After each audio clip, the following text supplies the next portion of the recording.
క్రీస్తు ఎడల తండ్రి అయిన దేవుడు చేసిన కార్యములు. హల్లెలూయా! తండ్రి మాట ప్రకారము ఆయన విడవబడిన భాగ్యమును విడిచి భూమి మీదకు వచ్చి ఆయన చెప్పిన కార్యములన్నిటినీ సక్రమంగా నెరవేర్చుకుంటూ ఆయన శిలువ మరణం పొంది ఆయన పరలోకములో ఆయన మరణించి తిరిగి లేచి ఈరోజు అక్కడ ఉన్నాడు, పరమ తండ్రి వైపు అక్కడ ఉన్నాడు సింహాసనం పైన. అయితే మనం జ్ఞాపకం చేసుకోవాల్సింది ఏంటి అని అంటే, తండ్రి యేసుక్రీస్తు ప్రభువారి పట్ల చేసిన కార్యములు ఈరోజు మనం గుర్తు చేస్తున్నాడు దేవుడు. అయితే క్రీస్తుని ఏం చేశాడంటే తండ్రి అయిన దేవుడు మృతుల్లో నుండి లేపాడు. హల్లెలూయా!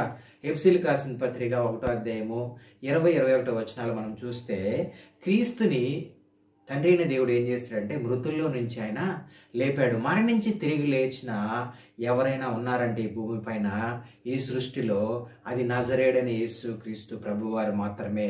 మరణించి 3వ రోజు లేచాడు ఆయన. హల్లెలూయా! నీ కొరకు నా కొరకు పునరుద్ధానుడుగా ఆయన